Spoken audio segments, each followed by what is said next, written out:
नमस्कार मित्रांनो, मराठी बोली या चॅनलमध्ये तुम्हा सगळ्यांचं स्वागत आहे. तर आज आपण बाई तुझा आशीर्वाद या मालिकेचा आजचा 26 जूनचा भाग खूपच धमाकेदार झालेला बघणार आहोत. कारण इथे आता राजाने आणलेल्या वस्तूने अवनीने आशीर्वाद घराला सजवताच आता सजलेलं घर पाहून भडकलेली सुली आता धोंडी अण्णांच्या घरात पाऊल टाकताच धोंडी अण्णांनी या सुलीचे कसे 12 वाजवलेत ना, हे सगळं आपल्याला बघायला मिळणार आहे. तर आजच्या भागामध्ये सुरुवातीलाच आता हा मोठू विवान देशमानेंच्या घरात आलेला असतो आणि आता अवनीच्या बाबांची विचारपूस करू लागतो. अंकल, कसे आहात तुम्ही? तुम्हाला बरं वाटतंय ना? आता मी हॉस्पिटलमध्ये आलो होतो तुमच्या काळजीपोटी, पण तिकडे आपली भेट झाली नाही ना, म्हणून म्हटलं चला आज अंकलची विचारपूस करावी. कसे आहात तुम्ही? बरे आहात ना? आता सगळेजण या विवानकडे बघत असतात तेव्हा अवनीचे बाबा विचारू लागतात, विवान, तू कॅनडाला गेला नाही? तू तर जाणार होता ना? त्यावर विवान म्हणू लागतो, नाही नाही गेलो अंकल, माझी ना लग्न करण्याची इच्छा मेली हो. मला ना आता अवनीला सोडून कुणाशी लग्न करायचंच नाहीये. मी कसा जाऊ कॅनडाला? अंकल सांगा ना. माझे मित्रमंडळी, आजूबाजूचे स्टाफमधले सगळे लोक मला विचारतील, झालं तुझं लग्न? कसं झालं? कुठे आहे तुझी बायको? तिला नाही आणलं का? असे लाख प्रश्न विचारतील अंकल, आणि मग मी काय उत्तर देऊ त्या प्रश्नांची? मला ना कळत नाहीये अंकल, म्हणून मी नाही गेलो. खरं तर ना तुम्हा सगळ्यांना खूप त्रास होतोय. अवनी आपल्याशी ज्या पद्धतीने वागली ना, त्यामुळे मलाही खूप त्रास होतोय. इनफॅक्ट आपल्या सगळ्यांना त्रास होतोय. पण अंकल, मी अवनीला नाही विसरू शकत हो. माझं अगदी मनापासनं प्रेम होतं तिच्यावर. त्यावर लगेच महेश म्हणू लागतो, विवान शांत हो तू. आता विवान लगेच रडू लागतो. कसा शांत हो? नाही होऊ शकत शांत. मला अवनी खूप आवडत होती आणि मला ना अवनी सारखीच बायको हवी. तशीच एकदम अस्ती स्वप्न पूर्ण करणारी, शिकलेली, स्वतःच्या जॉबवरती ठामपणे जगणारी. पण आता आता मी अवनीशिवाय नाही जगू शकत अंकल. त्यावर लगेच आता देशमाने म्हणू लागतात, विवान, आता तुझ्या स्वप्नांना आवर घाल. कारण अवनी जे वागली ना, त्यावर लगेच आता विवान म्हणू लागतो, अंकल अंकल प्लीज, अवनीला नावं नका ठेवू. ती खरंच खूप चांगली होती. पण तो ड्रायव्हर, तो एक नंबरचा भामटा होता. त्यानेच ब्रेन वॉश केलंय तिला, म्हणून ती आपल्याला सोडून गेली. पण अंकल, अवनी खरंच खूप चांगली होती हो. अजूनही अवनी जर परत आली ना, मी तिला एक्सेप्ट करायला तयार आहे. कारण मला ती मनापासून आवडते. मी जरी तिला आवडत नसलो ना, तरी माझं प्रेम आहे हो तिच्यावरती. आणि या विवानचं कसं आहे अंकल तुम्हाला माहिती? त्याला जर एखादं कोणी आवडलं ना, तर अगदी जीवापासनं शेवटपर्यंत. आणि एकदा का माझ्या मनात कोणी भरलं ना, त्याची साथ मी सोडत नाही. त्यामुळे अंकल, अवनी जर पुन्हा इकडे आली ना, तर ना मी तिचा नक्की स्वीकार करेन. आता सगळेजण या मोटूकडे बघू लागतात. त्याच वेळेस महेश म्हणू लागतो, विवान तू काय बोलतोय? तुला कळतंय का? तेव्हा विवान म्हणू लागतो, हो, मला सगळं कळतंय. आणि देशमाने देशमाने तुमची पॉवर बघताय ना तुम्ही. तुम्ही मला प्रॉमिस केलं होतं तुम्ही अवनीला परत घेऊन याल. मग काय झालं? तुमच्या पॉवरचं काय झालं सांगा ना. तुम्ही नाही आणणार का तिला? अहो, त्या गुंडांच्या घरात ती कशी राहील? अहो, तिकडे हाल हाल होतील हो. त्या घरात सगळे गुंड भरलेत. आपली अवनी कशी काढणार आहे तिकडे आयुष्य? त्यामुळे प्लीज देशमाने, तुमच्या मुलीला परत घेऊन या. मी तिच्याशी लग्न करेन. सगळं काही ठीक होईल. त्याच वेळेस आता अवनीचे बाबा म्हणू लागतात, विवान शांत हो. आता विवान पटकन अवनीच्या बाबांचे पाय पकडतो. अंकल प्लीज प्लीज अंकल, माझी एवढी इच्छा पूर्ण करा ना. अवनीला घेऊन या ना. त्यावर लगेच देशमाने म्हणू लागतात, विवान असं काही होणार नाही आता. तेव्हा विवान म्हणू लागतो, हे बघा अंकल, तुम्ही प्रॉमिस केलं होतं ना, काय बी झालं तरी मी अवनीला परत घेऊन येईल असं म्हटलं होतं ना. मग प्लीज ते प्रॉमिस पूर्ण करा ना. नका ना असं वागू. मी तुमच्या पाया पडतो, हात जोडतो, विनंती करतो. प्लीज, मी अवनीशिवाय नाही जगू शकत. तेव्हा लगेच आता महेश म्हणू लागतो, विवान तू शांत हो. आता विवान लगेच डोळे पुसतो. सॉरी सॉरी, मला माफ करा. माझ्यामुळे तुम्हाला सगळ्यांना त्रास झाला. पण खरंच मी वाट बघे ना. असे म्हणत आता लगेच विवान अवनीच्या बाबांचं दर्शन घेतो आणि तिकडनं निघून जातो. त्याच वेळेस आता लगेच अवनीचे बाबा म्हणू लागतात, बघितलं बघितलं ना, मी हा मुलगा निवडला होता अवनीसाठी. किती प्रेम आहे त्याचं अवनीवरती. अजूनही तो तिला एक्सेप्ट करायला तयार आहे. पण नाही, अवनीला मात्र गोदावरीतला तो गोटाचा वडला. आता देशमानेंना खूप राग आलेला असतो. सगळेजण आता अवनीच्या बाबांकडे बघू लागतात. तर इकडे आता राजा चहाच्या टपरीवरती बसलेला असतो. आता मात्र नानांनी त्याला नोकरीवरनं काढून टाकलंय. त्यामुळे राजाचं टेन्शन खूपच वाढलेलं असतं. तेव्हा तो मनाशीच म्हणू लागतो, नाना आज तर तुम्ही ना या राजाचा बाजाच वाजून टाकला. बेरोजगार बनून टाकलं की त्याला. आता बेरोजगार म्हणून हिंडावं लागेल मला. कसं घरी जाऊ मी? घरी जाऊन काय तोंड दाखवू मी घरच्यांना? नाही नाही नाही नाना, तुम्ही ना वांदेच वाढवले तो माझे. आता नोकरी मिळेपर्यंत जरा अवघडच आहे. तेवढ्यात आता चहा पित असतानाच तिकडे एक मुलगा बांगड्या विकण्यासाठी आलेला असतो. कलांजली बांगड्या, राजस्थानी बांगड्या असे ते ओरडू ओरडू सांगत असतो. पण अजून त्याची बोनी झाली नसते. त्याला खूप भूक लागते. तो आता लगेच तिथे आपल्या बांगड्यांचं सामान खाली ठेवतो आणि आता राजा शेजारी बाकड्यावरती बसतो आणि ते चहावाले जे काका असतात ना त्यांना म्हणू लागतो, चहा कितीला आहे? तेव्हा ते काका 10ला सांगतात आणि बिस्किट 15ला. नाही नको, मग मला फक्त चहाच द्या. तेव्हा राजा लगेच त्याच्याकडे बघतो. काय रे? अरे खा की बिस्किट, भूक लागलेली दिसते तुला. तेव्हा लगेच आता तो मुलगा म्हणू लागतो, नाही दादा अजून बोनी झाली नाही ना. तेव्हा राजा म्हणू लागतो, अरे भूक लागली असशील. अरे पोटात जर काही नसेल तर कसा धंदा करणार आहे तू? ओ दादा द्या त्याला बिस्किट, मी देतो पैसे. आता लगेच तो मुलगा चहा बिस्किट खाऊ लागतो. राजाला मात्र खूप बरं वाटतं. आता लगेच तो मुलगा उठतो आणि म्हणू लागतो, दादा खरंच खूप खूप थँक्यू हा, बांगड्या घ्या ना. त्यावर लगेच राजा म्हणू लागतो, अरे तुझ्या बांगड्या घेऊन मी काय करू? नको बाबा नको मला. त्यावर तो मुलगा म्हणू लागतो, दादा घ्या ना, माझी बोनी होईल, घ्या की प्लीज. त्याच वेळेस राजा म्हणू लागतो, बरोबर आहे ठीक आहे, दे चल पटकन. आता लगेच तो मुलगा म्हणू लागतो, कुठल्या देऊ? नाही म्हणजे दादा हे बघा, ह्या हिरव्या लाल तुम्हाला ज्या आवडतील ना त्या सांगा. त्यावर राजा म्हणू लागतो, बाबा अरे यातलं ना मला फारसं काही कळत नाही रे, तुला ज्या चांगल्या वाटत असतील ना त्या दे. आता एक छान अशा मस्त पांढऱ्या खड्यांच्या लाल रंगाच्या बांगड्या तर त्या मुलाने राजाला दिलेले असतात. राजा पटकन खिशातनं 50 रुपये काढतो आणि त्याच्या हातात टेकवतो. हे बघ, माझी नोकरी जरी गेली असली ना तरी तुझी बोनी का थांबली पाहिजे? घे, तुझी बोनी झाली. त्यावर लगेच तो मुलगा म्हणू लागतो, दादा तुमची नोकरी गेली का? अहो पण तरीही तुम्ही माझ्यासाठी चहा बिस्किट घेतलात. खरंच दादा तुम्ही खूप दिलदर्या माणूस आहात हो. खरंच खूप मन चांगलं आहे तुमचं. तेव्हा लगेच राजा म्हणू लागतो, हो दिलदर्या आहे पण मुसीबतांनी भरलाय सगळा. बरं जाऊ दे, होईल समजा ठीक.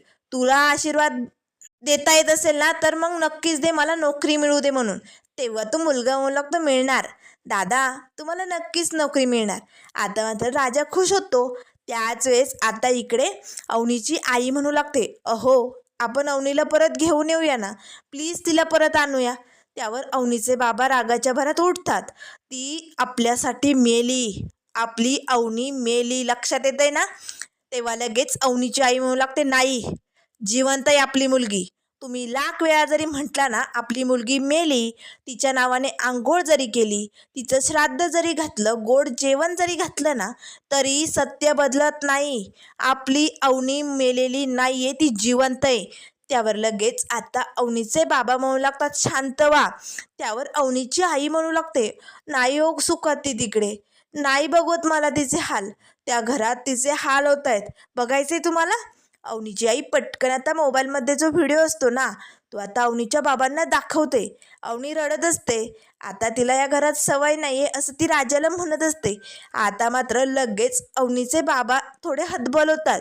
तेव्हा लगेच अवनीची आई म्हणू लागते, बघताय ना नाही जगू शकत ती, आपण तिला घेऊन येऊ ना, नका ना एवढं निष्ठुर होऊ. त्यावर अवनीचे बाबा म्हणू लागतात, मी निष्ठुर नाही आहे ग, अगं माझी मुलगी आहे ती. मी लाख जरी म्हटलो ना ती मेली तरी मी नाही विसरू शकत तिला. मी खूप जीव लावलंय, वेड्यासारखं प्रेम केलंय तिच्यावर, मी नाही विसरू शकत तिला. अवनीची आई म्हणू लागते, मग घेऊन येऊ का तिला? चला ना, चला ना, काहीतरी करा ना. त्यावर अवनीचे बाबा म्हणू लागतात, काहीतरी नाही, हा देशमाने बरंच काहीतरी करणार आहे, पण वेळ आल्यानंतर. मी त्या वेळेची वाट बघतोय. एकदा का वेळ आली ना की अवनी आपल्या घरात असेल, तोपर्यंत शांततेत घ्या. आता लगेच अवनीच्या आईला बरं वाटतं. देशमानेवरती निघून जातात. तर त्यानंतर इकडे घरी आता अवनी आणि धन्या मस्त आता घरात बसून अंडा बुर्चीवरती ताव मारत असतात. तेव्हा लगेच धन्या म्हणू लागतो, कशी झाली वहिनी?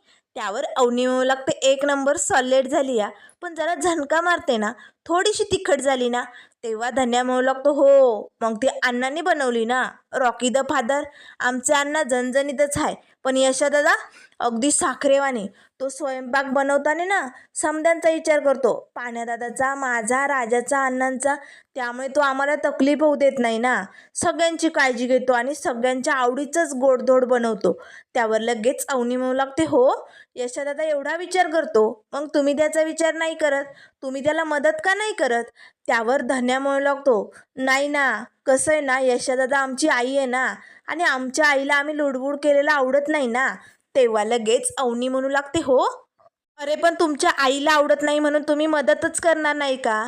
अरे जरा जायचं, त्याला दोन कामाला मदत करायची, त्यालाही बरं वाटेल, आणि तुम्ही त्याचं काम वाढवत असाल ना, म्हणून तो तुम्हाला येऊ देत नसेल. तेव्हा धन्या म्हणू लागतो, अगदी बरोबर वहिनी, तुम्ही बरोबर बोलला. आम्ही कामं वाढवतो ना, म्हणून तो आम्हाला आतमध्ये घेत नाही किचनमध्ये. त्यावर अवनी म्हणू लागते, हे बघ, इथून पुढे दोन कामात त्याला मदत करत जा, अरे तोही थकतो ना. त्यावर लगेच आता धन्या म्हणू लागतो, वहिनी तुम्ही हा प्रश्न राजादादाला का नाही विचारला? त्याला सांगायचं ना हे सजेशन. त्यावर लगेच अवनी म्हणू लागते, विचारला होता मी, त्यानेही तुझ्यासारखं असंच उत्तर दिलं की लुडबुड आवडत नाही यशोदादाला. पण त्यावेळेस मला सुचलं नाही, आत्ता सुचलं म्हणून तुला सांगते, करत जा रे त्याला मदत. त्यावर लगेच आता धन्या खुश होतो, म्हणजे तुम्ही हे सजेशन फक्त माझ्यासाठी दिलंय, माझ्या एकट्यासाठी? तेव्हा अवनी म्हणू लागते, हो. आता धन्याला खूप आनंद होतो. धन्या पटकन पळत जातो. आता बाजूला आईचा फोटो भिंतीवरती लावलेला असतो ना. तेव्हा धन्या म्हणू लागतो, आहे अगं बघतेस ना, वहिनीने स्पेशल सजेशन दिलंय मला, मी लय ग्रेट आहे. त्याच वेळेस अवनी म्हणू लागते, धन्या तुझ्या आईशी बोलतोय का तू, फोटोशी? त्यावर धन्या म्हणू लागतो, नाही नाही, डायरेक्टली आईशी बोलणं असतंय माझं. त्यावर लगेच अवनी विचारू लागते, कशी तुझी आई? नाही म्हणजे कशी होती? तू बघितलं असशील ना लहानपणी. आता धन्याला जरा वाईट वाटतं, तू आता वहिनीकडे बघू लागतो. तर इकडे आता राजाच्या चाट टपरीवरती आता पैसे ठेवतो आणि निघणार. तेच आता इकडे कारस्थानी दत्त्या काका पोचलेला असतो. दत्त्या काका हसतच म्हणू लागतो, मग राजा, अरे पैसे संपले की नोकरी बी गेली. अरे बघ रे, तुझ्या बायकोचा पायगुण बघ, आली काय, तिने घर बघितलं काय, तुझी नोकरी गेली काय? अरे बघतोयस ना, देशमानेंच्या पोरीशी लगीन करून दांगटाच्या पोराची कसली हाल हाल चालली ना, एकदम बापासारखी परिस्थिती होणारे भिक्कारडी. अरे आत्तापर्यंत अर्धी खायला भेटत होती, पण आता बायकोच्या पायगुण्यामुळे ती बी भेटणार नाही. बघितला पायगुण तुझ्या बायकोचा? आता राजाला राग येतो. दत्त्या काका, तोंडावर तोंडावर नीट बोल, नाहीतर मी, असे म्हणताच आता राजा दत्त्या काकावरती हात उचलणार. तेच त्याला अवनीचं बोलणं आठवतं. राजा, मला आधी तुला बघितल्यानंतर असं वाटलं होतं की तू एक गुंडच आहे, पण खरंच तू खूप चांगला माणूस आहे. राजा लगेच थबकतो. त्याच वेळेस दत्त्या म्हणू लागतो, मारणार आहेस? तुझ्या काकाला मारणार आहेस? अरे मार की, पण सत्य परिस्थिती बदलत नाही रे. अरे बायकोचा पायगुण बघतोयस ना. त्यावर राजा म्हणू लागते, दत्त्या काका, आधी स्वतःचा अवगुण शोध. काय काय अवगुण भरलेत ना तुझ्यात, हे बघ, आणि मग माझ्या बायकोचा पायगुण काढ. त्यांना काय बी बोलायचं नाही, खपून घेतलं जाणार नाही, चल निघ. असे म्हणत आता राजा निघालेले असतानेच दत्त्या काका म्हणू लागतो, राजा, अरे थांब की राजा, एवढी कसली आली घाई? अरे असा बिनकामाचा हिंडू नको, माझ्याकडे एक काम आहे, घेतोस का? खूप बक्कळ पैसा देईल तुला. त्यावर राजा म्हणू लागतो, सांग काय काम आहे दत्त्या काका, मी करेल की. त्यावर दत्त्या म्हणू लागतो, सांगतो, एक गुंड माणूस आहे, घर सोडायला तयारच नाही, घर नाही वाडा, त्याला त्या घरातनं बाहेर हाकलायचंय, म्हणून त्याची सुपारी द्यायची, बक्कळ पैसा देईन तुला, त्याला बाहेर काढ. त्याचं घर कुठलंय माहितीये? दोंडीराज बजाजी दांगट, ते घर आपल्याला मोकळं करून हवंय. आता लगेच राजा म्हणू लागतो, हो दत्त्या काका, काम झालं म्हणून समज, करेल की, दांगटांचं घर मोकळं करेल, पण त्याआधी ना मला आधी पैसा कमवावा लागेल, दुसरं घर बांधावं लागेल. म्हणजे कसं आहे ना, आमचा आशीर्वाद हे घर तुम्ही घेतलं ना, ते फुकून तुम्ही मोकळे व्हाल आणि परत आम्ही बांधलेल्या घरावरती टपाल ना. एक घर गिळलं की दुसरं तुम्हाला हवं असतं. आधी कशी प्रॉपर्टी गिळली, आता आमचं घर गिळायचंय ना. फुसक्या आहात तुम्ही, फुसण्या. नुसतं गिळायचं जमतं तुम्हाला, म्हणून दुसरी व्यवस्था करायला पाहिजे ना. त्यावर लगेच आता दत्त्या म्हणू लागतो, ए राजा, काय बी बोलायचं नाही हं. त्यावर राजा म्हणू लागतो, काय खोटं बोललो? तुमच्या वाटेची प्रॉपर्टी गिळून आमच्या घरावरती डोळे लावून टपलाय तुम्ही, सोडणार नाही तुम्हाला. तेव्हा दत्त्या लगेच आता राजाजवळ येणार.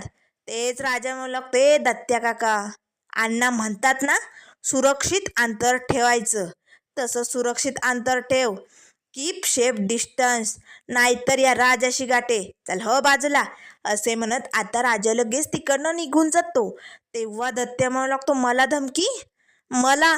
या धोंड्याची पोरं ना त्याच्यासारखीच झाली, अगदी दगडासारखी. मला धमकी द्यायली.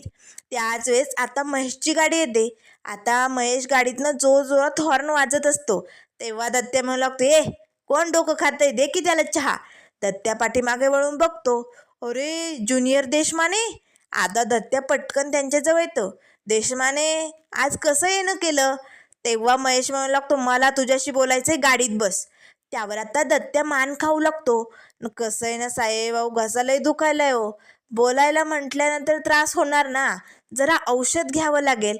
आता महेशला राग येतो, गसतोय की नाही, बैस गाडीत.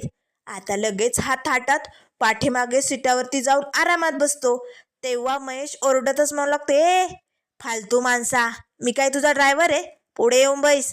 आता लगेच दत्त्या गाडीतनं उतरतो आणि पुढे बसतो. आता महेश त्याला घेऊन निघालेलो असतो. आता या देशमान्यांचं कटकारस्थान सुरू झालेलं असतं. तर इकडे आता धन्याला अवनी विचारू लागते, सांग ना धन्या, तुझी आई कशी होती? त्यावर धन्या म्हणू लागतो, नाही, मला नाही आठवतो. कसं आहे ना, मी लहान होतो, ताना होतो, आणि मोठ्या झाल्यानंतर यांना काही विचारलं ना की यांना खूप त्रास व्हायचा आईच्या आठवणीमुळे, त्यामुळे कधी विचारलंच नाही कशी होती. तेव्हा लगेच आता अवनी म्हणू लागते, हो का, सॉरी या. त्यावर धन्या म्हणू लागतो, नाही नाही, खरं तर यशादादाच आमची आई झाला आणि आमचा दादा झाला. खरंच त्याने खूप जीव लावला, पण आता तू आली ना. आता मात्र लगेच धन्या थबकतो, सॉरी सॉरी, तुम्ही. त्यावर अवनी म्हणू लागते, नाही नाही, तू म्हटलं ना तरी चालेल, मला आवडेल. तेव्हा धन्या म्हणू लागतो, हो पण थोडंसं आता लगेच नाही येणारा, सवय लागता. त्याच वेळेस आता इकडे पाण्या आणि संब्या दोघेही आता गिफ्ट घेण्यासाठी शॉपवरती आलेले असतात. आता दोघेही दुकानात आता काय गिफ्ट घ्यायचं हे शोधत असतात. तेव्हा संब्या म्हणू लागतो, एकदाचं सॉरी म्हणायचं आणि प्रश्न मिटून टाकायचा, माती घ्यायची आणि मग फुगून बसायचं, असं काम आहे पाण्यादादा तुमचं. तेव्हा पाण्या म्हणू लागतो, ए सारखे सारखे टोमणे मारू नको संब्या, मी कालू माती खाल्ली हे मला कळलंय. ओ काका, तुम्ही काय बघताय, गिफ्ट द्या चला पटकन. तेवढ्यात आता पायल आणि तिची मैत्रीण आई त्याच शॉपवरती गिफ्ट घेण्यासाठी आलेले असतात. आता तिची मैत्रीण पायलीला खुणावते, अगं तुझा हिरो इकडे चाललाय की गिफ्ट घ्यायला. आता पायलीला वाटतं की माझा हिरो माझ्यावरती ओरडला म्हणून माझ्यासाठी गिफ्ट घेतोय. आता लगेच ही पायली लगेच पानूजवळ येतोय, ए तुला काय वाटलं, तू माझा पाठलाग करतोय, माझ्या मागे मागे करतोय, मला सॉरी म्हणशील, गिफ्ट देशील, पण मी आता ऐकून घेणार नाहीये, अजिबात खपून घेणार नाहीये. माझ्यावरती ओरडून तू मोठी चूक केली, त्यामुळे चल सॉरी म्हण, चल. तेव्हा लगेच आता संब्या म्हणू लागतो, हे तरी एक वाक्य जमत नाहीये त्यांना, सारखी धुसफूस चालली पण सॉरी निघत नाही तोंडातनं. त्यावर लगेच आता पायली म्हणू लागते, चल माझा पाठलाग करणं बंद कर, म्हणून टाक. तेव्हा लगेच आता ते दुकानातली माणसं या पायलीकडे आणि पाण्याकडे बघू लागतात. त्यावर पाण्या आजूबाजूला डोकतो, कोण करतोय तुझा पाठलाग? नाही म्हणजे कोणी मागावर आहे का ते बघतोय.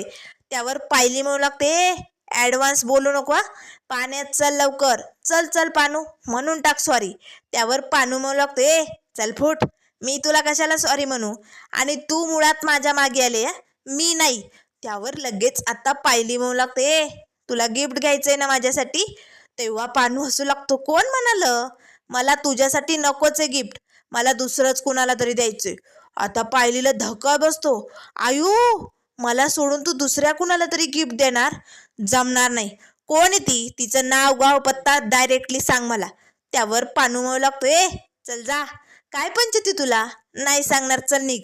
त्यावर पायली म्हणू लागते, तुम्हाला गिफ्ट नाही देऊ शकत आणि तिला देऊ शकतो, हे मी खपून घेणार नाही. कोण आहे ती, लवकरात लवकर नाव सांग.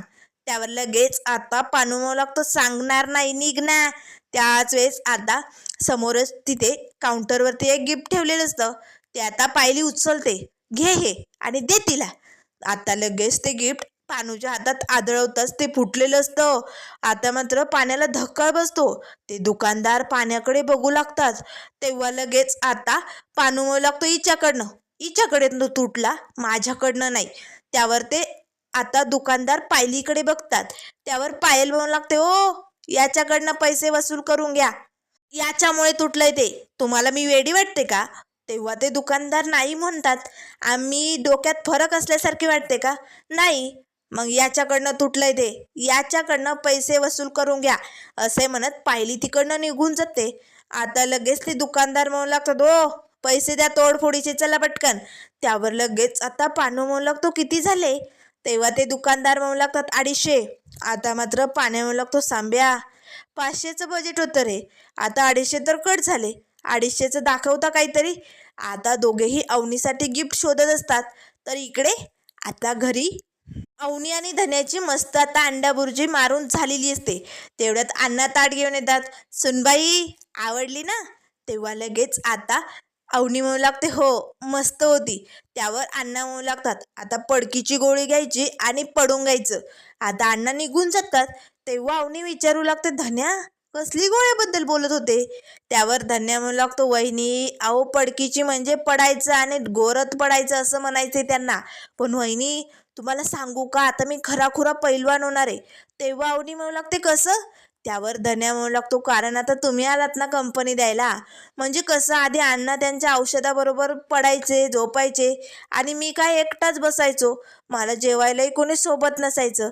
पण आता तुम्ही आलात ना, मग आता मी स्ट्रॉंग होणार आहे आणि लवकरच पैलवान बनणार आहे. अवनी हसू लागते. तेवढ्यात आता नमी येते. अय धन्या कसला बेत मारलाय, माझ्या यशाने काही बनवलंय का? फोडणीचा वास लय भारी आलाय, काय बनवलंय? त्यावर लगेच धन्या म्हणू लागतो, तुला काय करायचंय? बनवलं होतं अण्णाने, बुर्जी बनवली होती, संपली पण. तेव्हा नमी म्हणू लागते, झिपऱ्या माझ्या मामाने भुर्जी बनवली, माझ्यासाठी थोडी ठेवता आली नाही? त्यावर धन्या म्हणू लागतो, तुझ्या आईनं तुला दिलं नाही खायला, आमच्याकडे चालली. त्यावर लगेच नमी म्हणू लागते, अरे आपल्या घरात हक्काचं वाटतं ना खायला, म्हणून आले होती. वास खूप छान येत होता रे. त्यावर लगेच अवनी म्हणू लागते, काळजी करू नको, अगं भुर्जी भरपूर बनवली अण्णांनी समद्यांसाठी, थांब मी आणते तुझ्यासाठी. अवनी लगेच आतमध्ये जाते. तेव्हा नमी म्हणू लागते, झिपऱ्या वहिनी आली म्हणून लय शहाणपणा मारतो का? नाहीये म्हणे भुर्जी, खोटं बोलतो. तेव्हा धन्या म्हणू लागतो, नमे तुम्हाला झिपऱ्या म्हणू शकत नाही या, हे बघ वहिनी समोर माझा इन्सर्ट करू नको. त्यावर लगेच नमी म्हणू लागते, करणारे झिपऱ्या, फक्त तुला झिपऱ्या नाही तर तुझं ढुंगण धुतलंय लहानपणी हे बी सांगणार आहे मी अवनीला, आता थांब.